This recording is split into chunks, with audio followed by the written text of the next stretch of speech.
نيمار يتحدى المسلمين ويدخل أرض النبي بالصليب. ظهر مرتديا صليبا مرصع بالألماظ يتدلى حول عنقه. هل تعمد نيمار ارتداء الصليب في أهم دولة إسلامية في العالم بعد إعلان انضمام النجم البرازيلي نيمار دا سيلفا رسميا إلى نادي الهلال السعودية قادما من باريس سان جيرمان في صفقة تصل قيمتها إلى 90 مليون يورو، وراتب سنوي لنجم السامبا 200 مليون يورو على موسمين، بالإضافة إلى عدة مزايا أخرى منها 80 ألف يورو مكافأة بعد كل انتصار مع الهلال السعودي، وطائرة خاصة له تحت تصرفه في أي وقت، وهو اللاعب الوحيد بعد كريستيانو رونالدو الذي لديه كل هذه الميزة.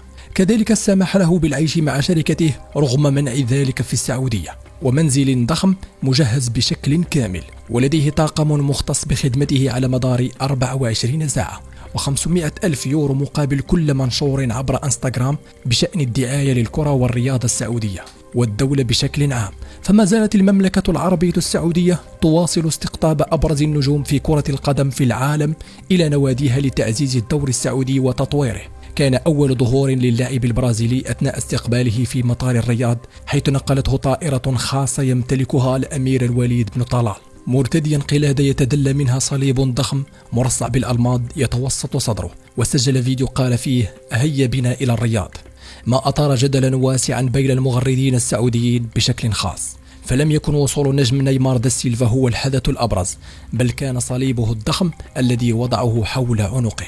وسرعان ما انتشرت صور اللاعب المنتقل إلى السعودية بكثافة عبر وسائل التواصل الاجتماعي، حيث عبر بعض المعلقين على استيائهم من رؤية اللاعب البرازيلي مرتديا صليبا بهذا الحجم وهذا الوضوح في السعودية التي تعد أهم دولة إسلامية في العالم، ووجهوا إليه العديد من الانتقادات، حيث كان يجب عليه احترام خصوصية البلد الدينية والثقافية. فكتب أحد المعلقين: الاستفزاز بعينيه والاستغلال بأبشع الطرق، صليب في أرض الإسلام، لا حول ولا قوة إلا بالله، مستفز جدا للإسلام والمسلمين أن ترتدي الصليب في أرض رسول الله صلى الله عليه وسلم. وكتب آخر: حكم الصليب في الإسلام ألا يرفع، فكيف أن يعلو التثليث في بلد التوحيد ودولة شعارها لا إله إلا الله محمد رسول الله.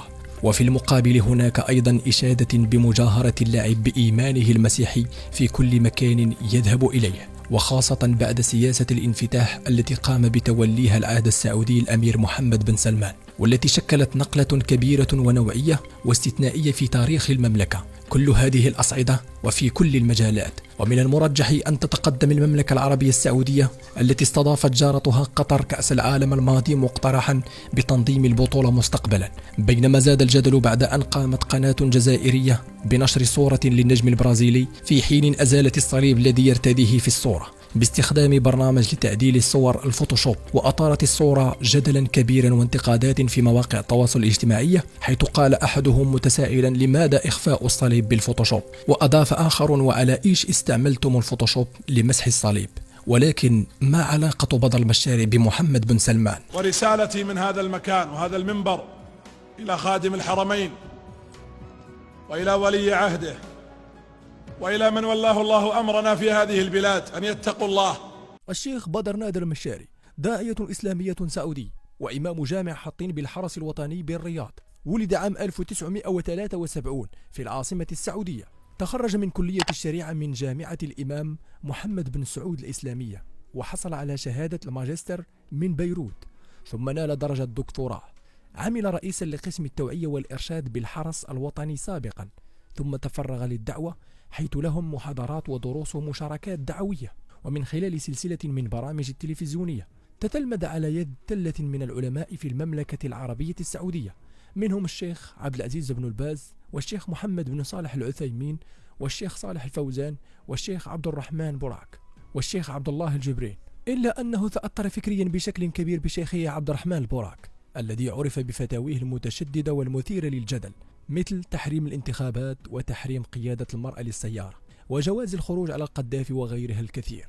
في الآونة الأخيرة تم تداول خبر اعتقال الشيخ بدر المشاري بشكل واسع على مواقع التواصل الاجتماعي، بناء على نشر أحد المواقع التابعة لمعتقلي الرأي في المملكة العربية السعودية، حيث تم الإعلان عن حبس الشيخ بدر المشاري، ولكن لم يتم الكشف عن سبب الاعتقال حتى الآن، ولم يصدر أي مصدر رسمي حكومي يؤكد هذا الخبر عبر وسائل إعلام مختلفة. ولم يتم الكشف عن التهمة الموجهة للشيخ بدر المشاري أيضا. ويجب الإشارة إلى أنه تم نشر العديد من الأخبار الكاذبة بشأن اعتقال الشيخ، وفي كل مرة ينفي الشيخ صحة تلك الأخبار من خلال وسائل الإعلام المختلفة. لكن ما هو الفيديو الذي استفز السلطات السعودية وولاة الأمر عندما تحدث الشيخ بدر المشاري حول التغييرات الفكرية التي تحدث في المملكة مثل هيئة الترفيه، وكيف رد الشيخ صالح الفوزان عليه؟ شاهدوا معنا. ورسالتي من هذا المكان وهذا المنبر إلى خادم الحرمين وإلى ولي عهده وإلى من والله الله أمرنا في هذه البلاد أن يتقوا الله. إذا كان عندك نصيحة لولي الأمر كما قال الرسول صلى الله عليه وسلم خذ بيده وقل له، فإن قبل وإلا فقد أديت ما عليك. ولاة الأمور لهم حرمة، لا يجوز تقليل من شأنهم والإنكار عليهم علنا. من هو بدر المشاري؟ أحد أهم وأشهر الشخصيات الإسلامية التي عرفت في المملكة، وأحد أهم الدعاة الإسلاميين، والذي حظي بشهرة كبيرة على مر السنوات السابقة. يتردد اسمه عند ذكر شيوخ المملكة العربية السعودية، فهو داعية إسلامي محبب لدى الملايين، وعمل في عدد من المؤسسات الكبرى في المملكة، وله سلسلة من الأعمال التلفزيونية، لكن تبقى حياته الشخصية محل جدل. فتجد من يتساءلون عن عدد زوجات الشيخ بدر المشاري وعن سبب اعتقاله. يمتلك الشيخ بدر المشاري قاعدة جماهيرية كبيرة في المملكة والعالم الإسلامي، كما شغل العديد من المناصب مهمة في البلاد، وتحديدا في الحرس الوطني ومؤسسات وزارة الأوقاف والشؤون الإسلامية. شغل مناصبا هامة في هذه الدولة، وهذا ما جعل له المكان المربوق بين أبناء المجتمع السعودي. له العديد من الأعمال التلفزيونية والخطب والمواعظ. هو بدر بن نادر بن سلمان المشاري الدوسري، ولد عام 1973 وعمره حوالي 50 سنة. بالإضافة إلى ذلك فهو حاصل على درجة الماجستير في الشريعة، وكانت رسالته بعنوان مقدمة في حياة الشيخ ابن الباز. بعد تخرجه من كلية الشريعة بجامع الإمام محمد بن سعود الإسلامية، ثم حصوله على الدكتوراه في التخصص، شغل الشيخ بدر العديد من المناصب المهمة، أبرزها إمام مسجد حطين داخل الحرس الوطني بالعاصمة السعودية الرياض. قدم الشيخ بدر المشاري العديد من الأعمال التلفزيونية التي حققت نجاحا كبيرا. تمت كتابة هذه الحلقات على شكل سلسلة متصلة، وهي على النحو التالي: مسلسل مع وزراء الرسول، سلسلة مع الرسول، سلسلة كما تراه، سلسلة ورثة الأنبياء. وأصبح واعظا متفرغا بعدما شغل منصب رئيس إدارة التوعية والإرشاد داخل الحرس الوطني بالعاصمة السعودية الرياض، حيث ألقى العديد من الدروس الدينية ودروس المناصرة والمحاضرات، مما زاد في شعبيته بشكل كبير. فهذه المهنة هي مهنته الأولى، وما زال يعمل بها حتى الآن، بالإضافة إلى قصص دينية. أثيرت التساؤلات عن سبب اعتقال بدر المشاري الشيخ والداعية الإسلامي من قبل السلطات السعودية في الساعات الماضية، والتي صدمت كل محبيه ومتابعيه على مواقع التواصل الاجتماعي. وانتشرت على مواقع التواصل الاجتماعي منشورات تطالب المملكة العربية السعودية بالكشف عن سبب اعتقال بدر المشاري، خاصة المادة التي يقدمها على صفحاته لا تمس للسياسة ولم يتطرق لها قط. وكتب الشيخ حازم شوبان عبر صفحته الرسمية على موقع فيسبوك: وصلني خبر اعتقال الشيخ الحبيب بدر المشاري، فأسأل الله أن يفرج كربته. وعلى تويتر غرد مصطفى غندة قائلا: لحد الآن مستغرب من اعتقال الشيخ بدر المشاري، كنت من وقت لآخر أسمع أشياء له، وكان شخصا بعيدا كل البعد عن المواضع السياسية. وتكهن رحيم أحمد بسبب اعتقال الشيخ بدر المشاري، وقال في تدوينه: اعتقال الشيخ بدر المشاري فك الله أسره بتهمة الدعوة إلى الله، ليست نكتة بل حقيقة، فالشيخ لا علاقة له بالسياسة بتاتا، ودروسه منصبة على بيان الفضائل وشرح السيرة النبوية. سجن العلماء والفقهاء لو تم عدهم لرأيت أنهم بالآلاف، اللهم فك أسرهم، فاللهم فرجا لعبادك وعلمائك.